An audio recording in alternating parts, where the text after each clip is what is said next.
उन्हें gate keeper एक लड़की के साथ आता दिखाई दिया। कुछ करीब आने पर उन्होंने उस लड़की को पहचान लिया। वो जो यार ये थी, इमामा की बचपन की दोस्त, और उसका ताल्लुक भी इस्लामाबाद से ही था। अस्सलाम अलैकुम अंकल, जवेरिया ने पास आकर कहा। वो अलैकुम अस्सलाम, बेटा कैसी हो तुम? मैं ठीक हूँ, पीर कामिल। मैं ये इमामा के कुछ कपड़े देने आया था। लाहौर आ रहा था तो उसकी उम्मी ने ये पीकट दे दिया। अब यहाँ बैठे मुझे घंटा हो गया है, मगर उन्होंने उसे बुलाया नहीं। हाशिम के लहजे में शकवा था। अंकल, इमामा मार्केट गई है कुछ दोस्तों के साथ। आप ये पीकट मुझे दे दें, मैं खुद उसे दे दूंगी। ठीक है, तुम रख लो। हाशिम ने वो पीकट जवेरिया की तरफ बढ़ा दिया। रस्मी अलीक सलीक के बाद वो वापस मड़ गए। जो ये भी पीकट पकड़कर हॉस्टल की तरफ चली गई, मगर अब उसके चेहरे पर मौजूद मुस्कुराहट गायब हो चुकी थी। कोई भी उस वक्त इसके चेहरे पर परेशानी को वाज़ेह तौर पर भानप सकता था। हॉस्टल के अंदर आते ही वार्डन से उसका सामना हो गया, जो सामने ही खड़ी थी। जवेरिया के चेहरे पर एक बार हो गया था, फिर मुस्कुराहट आ गई। बात हुई तुम्हारी उसके वालिद से? वार्डन ने उसे देखते ही उसकी तरफ बढ़ते हुए कहा। जी बात हुई, परेशानी वाला कोई मसला नहीं है। वो इस्लामाबाद में अपने घर पर ही है। उसके वालिद ये पेकट लेकर आए थे। मेरे घर वालों ने मेरे कुछ कपड़े भजवाए हैं। इनकल लाहौर आ रहे थे तो इमामा ने कहा कि वो ले जाएं। इनकल ने गलती से यहां आकर मीर इनाम लेने के बजाय इमामा का नाम ले दिया। जवेरिया ने एक ही सांस में कई झूठ रवानी से बोले। वार्डन ने सुकून का सांस लिया। खुदा का शुक्र है, वरना मैं तो परेशान ही हो गई थी कि मुझे तो वो वेक एंड पर घर जाने का कहकर गई है, तो फिर वो कहाँ है? वार्डन ने मुड़ते हुए कहा। जो यार ये पेकट पकड़े अपने कमरे की तरफ चली आई। राबिया उसे देखते ही तीर की तरह उसकी तरफ आई। क्या हुआ, इस्लामाबाद में ही है वो? नहीं। जवेरिया ने मायूसी से सर हिलाया। माई गॉड! राबिया ने बेयकीनी से अपने दोनों हाथ करास करके सीने पर रखे। तो फिर कहाँ गई है वो? मुझे क्या पता, मुझसे तो उसने यही कहा था कि घर जा रही है, मगर वो घर नहीं गई। आखिर गई कहाँ है? है, इमामा ऐसी तो नहीं है। जवेरिया ने पीकट बस्तर पर फेंकते हुए कहा। वार्डन से क्या कहा तुमने? राबा ने तशवीश भरे अंदाज में पूछा। क्या कहा? झूठ बोला है, और क्या कह सकती हूँ। ये बता दी थी कि वो इस्लामाबाद में नहीं है तो हॉस्टल में अभी हंगामा शुरू हो जाता। वो तो पुलिस को बुलवा लेते। जवेरिया ने नाखून काटते हुए कहा।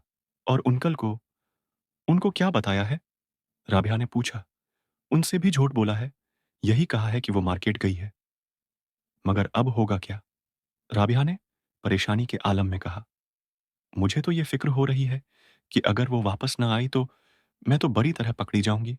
सब यही समझेंगे कि मुझे उसके प्रोग्राम का पता था, इसलिए मैंने वार्डन और उसके घर वालों से सब कुछ छुपाया। जवेरिया की परेशानी बढ़ती जा रही थी। कहीं इमामा को कोई हादिसा ही पेश ना आ गया हो, वरना वो ऐसी लड़की तो नहीं है कि इस तरह। राबिया को अचानक एक खदशे ने सताया। मगर अब हम क्या करें? हम तो किसी से उस सारे मामले को डेढ़ शख्स भी नहीं कर सकते। जवेरिया ने नाखून कुतरते हुए कहा। जैनब से बात करें। राबा ने कहा। फारगार्ड सीख। राबा, कभी तो अक्ल से काम ले लिया करो, उससे क्या बात करेंगे हम? जवेरिया ने झंझला कर कहा। तो फिर इंतजार करते हैं, हो सकता है वो आज रात तक या कुल तक आ जाए। अगर आ गई तो फिर कोई मसला नहीं रहेगा, और अगर ना आई तो फिर हम वार्डन को सब कुछ सच सच बता देंगे। राभा ने संजीदगी से सारे मामले पर गौर करते हुए तय किया। जवेरिया ने उसे देखा, मगर उसके मशूरे पर कुछ कहा नहीं। परेशानी उसके चेहरे से छलक रही थी। जवेरिया और राभा रात भर सो नहीं सके। वो मुकम्मल तौर पर खौफ की गिरफ्त में थी। अगर वो ना आई तो क्या होगा? ये सवाल उनके सामने बार बार भयानक शक्लें बदल बदल कर आ रहा था। उन्हें अपना कीर आइये डूबता हुआ नजर आ रहा था। उन्हें अंदाजा था कि उनके घर वाले ऐसे मामले पर किसार्द अमल जाहिर करेंगे। वो इन्हें बड़ी तरह मलामत करते, इन्हें इमामा के वालिद को सब कुछ साफ साफ न बताने पर तनकीद का निशाना बनाते, और फिर वार्डन से सारे मामले को छुपाने पर और भी नाराज होते।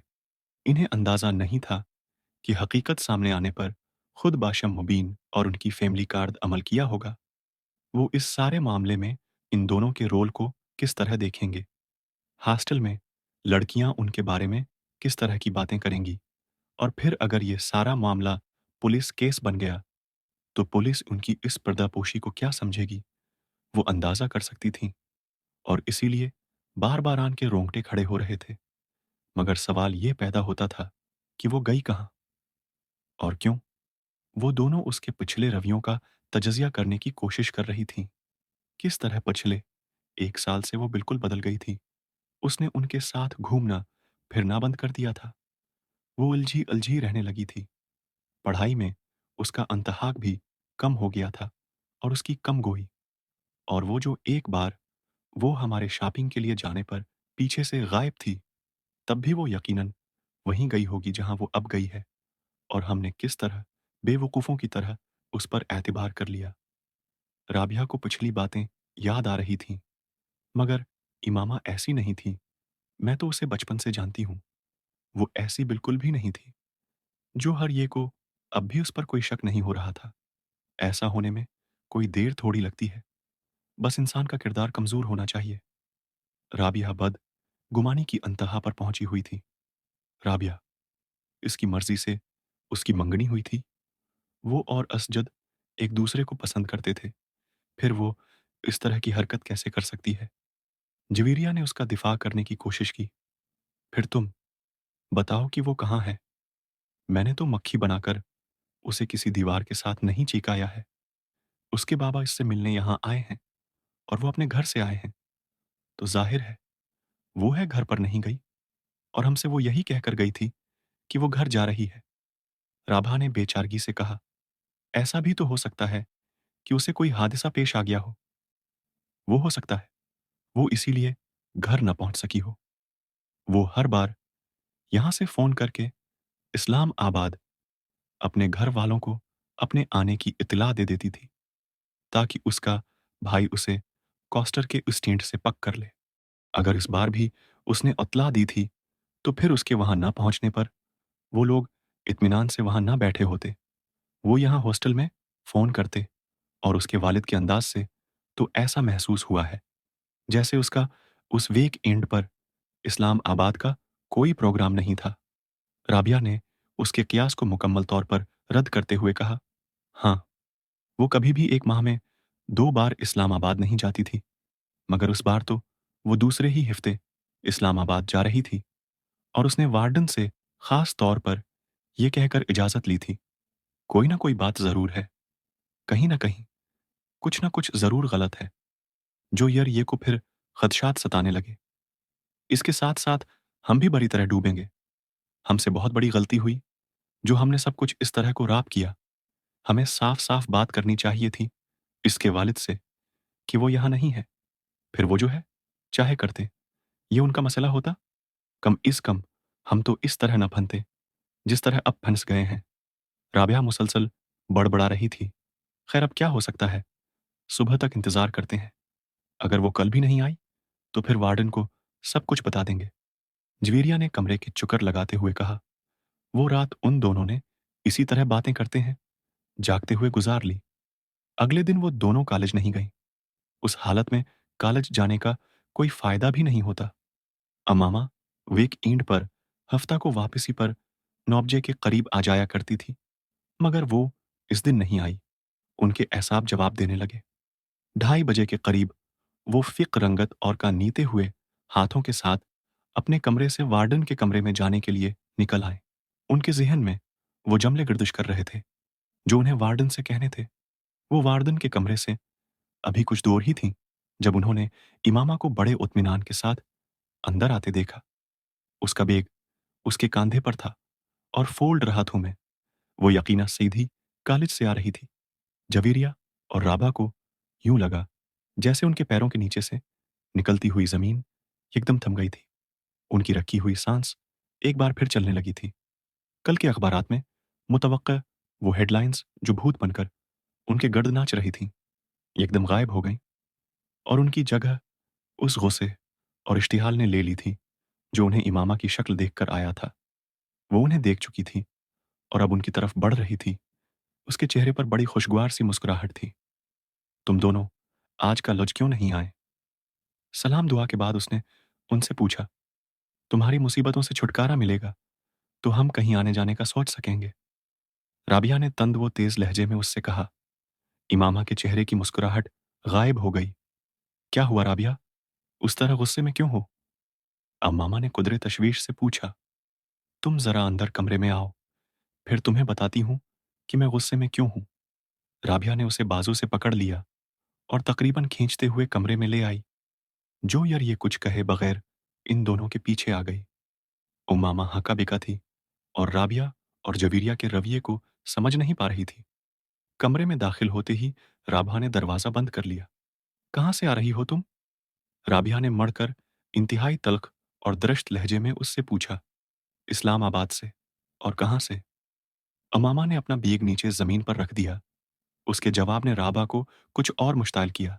शर्म करो इमामा, उस तरह हमें धोखा देकर, हमारी आंखों धूल झोंक कर आखिर तुम साबित करना क्या चाहती हो? ये कि हम डफर हैं, एडिट हैं, पागल हैं। भई हम हैं, हम मानते हैं। ना होते तो यूं तुम पर अंधा एतबार न किया हो, ता तुमसे इतना बड़ा धोखा ना खाया होता।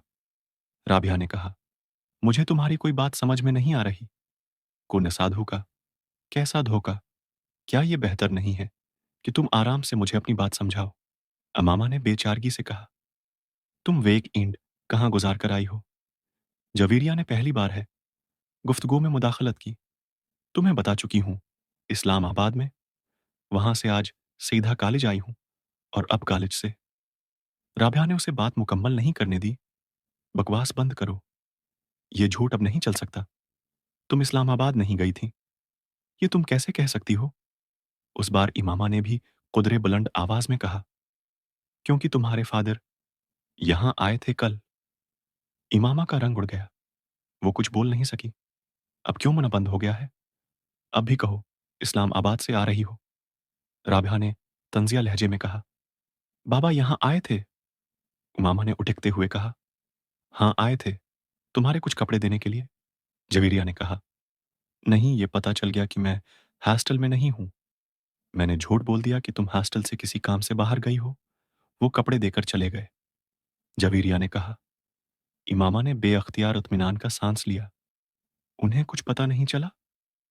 उसने बस्तर पर बैठकर अपने जूते के स्ट्रिपर्स खोलते हुए कहा। नहीं, उन्हें कुछ पता नहीं चला। तुम मना उठाकर अगले हफ्ते फिर कहीं रवाना हो जाना। माइंड यू इमामा, मैं अब वार्डन से इस सिलसिले में बात करने वाली हूं। हम तुम्हारी वजह से खासी परेशानी उठा चुके हैं, मजीद उठाने के लिए तैयार नहीं हैं। बेहतर है तुम्हारे पीर नट्स को तुम्हारी इन हरकतों के बारे में पता चल जाए। राबिया ने दो टोक अंदाज में उससे कहा। इमामा ने सिर उठाकर उसे देखा। कौन सी हरकतों के बारे में? मैंने क्या किया है? क्या किया है? हॉस्टल से उस तरह 2 दिन के लिए घर का कहकर गायब हो जाना तुम्हारे नजदीक कोई बड़ी बात नहीं है। उमामा जवाब देने के बजाय दूसरे जूते के भी स्टरमीपीस खोलने लगी। मुझे वार्डन के पास चले ही जाना चाहिए। राबा ने गुस्से के आलम में दरवाजे की तरफ बढ़ते हुए कहा। जवीरिया ने आगे बढ़कर उसे रोका। वार्डन से बात कर लेंगे, पहले उससे तो बात कर लें। तुम जल्दबाजी मत करो, मगर इस ढेठ का इत्मीनान देखो। मजाल है जुरा बराबर शर्मिंदगी भी उसके चेहरे पर झलक रही हो। राभा ने गुस्से में इमामा की तरफ इशारा करते हुए कहा। दोनों को सब कुछ बता दूंगी। इतना गुस्से में आने की जरूरत नहीं है। मैंने कोई गलत काम नहीं किया, न ही किसी गलत जगह पर गई हूं, और हां, भागी भी नहीं हूं। अमामा ने जूतों की कैद से अपने पैरों को आजाद करते हुए कुदरे धीमे लहजे में कहा। फिर तुम कहाँ गई थी? इस बार जवेरिया ने पूछा। अपनी एक दोस्त के यहाँ। कौन सी दोस्त? है एक। इस तरह झूठ बोलकर क्यों? मैं तुम लोगों के सवालों से बचना चाहती थी और घर वालों को बताती या उनसे इजाजत लेने की कोशिश करती तो वो कभी इजाजत ना देते। किसके यहाँ गई थी और किस लिए? जवीरिया ने उस बार कुदरे तजस आमेज अंदाज में पूछा। मैंने कहा ना, मैं बता दूंगी। कुछ वक़्त दो मुझे। अमामा ने उसकी बात के जवाब में कहा, कोई वक़्त नहीं दे सकते तुम्हें। तुम्हें वक़्त देता कि तुम एक बार फिर गायब हो जाओ और इस बार वापस ही ना आओ। राबिया ने उस बार भी नाराज़ी से कहा, मगर पहले की निस्बत इस बार उसका लहज़ा धीमा था। तुम्हें तो इस बात का भी एहसास नहीं हुआ कि तुमने हमारी पोज़ीशन कितनी आकूरट बना दी थी। अगर तुम्हारे इस तरह गायब होने का पता चल जाता, तो हमारी कितनी बेइज़्ज़ती होती। उसका एहसास था तुम्हें। राबिया ने उसी अंदाज़ में कहा, मुझे ये तवक्का ही नहीं थी कि बाबा इस तरह अचानक यहाँ आ जाएँगे। उसलिए मैं ये भी नहीं सोच सकती थी कि तुम लोगों को किसी नाज़ुक सूरत हाल का सामना करना पड़ सकता है, वरना मैं उस तरह कभी ना करती। इमामा ने माज़रत ख़वाहाना अंदाज़ में कहा, तुम कम इज़ कम हम पर एतबार करके हमें बताकर जा सकती थी। जुयरिया ने कहा, मैं आइंदा ऐसा कभी नहीं करूँगी। उमामा ने कहा, कम उज़ कम मैं तुम्हारे किसी वादे, किसी बात पर एतबार नहीं कर सकती। राबिया ने दो टूक अंदाज़ में कहा, मुझे अपनी पोज़ीशन क्लियर करने दो राबिया। तुमको एहसास है कि तुम्हारी वजह से हमारा कीर-ईर और हमारी ज़िंदगी किस तरह दाँव पर लग गई थी। ये दोस्ती होती है? उसे दोस्ती कहते हैं? ठीक है, मुझसे गलती हो गई। मुझे माफ़ कर दो। अमामा ने जैसे हथियार डालते हुए कहा, जब तक तुम ये नहीं बताओगी कि तुम कहाँ गायब हो गई थी, मैं तुम्हारी कोई माज़रत कबूल नहीं करूँगी। राबिया ने दो टोक अंदाज़ में कहा।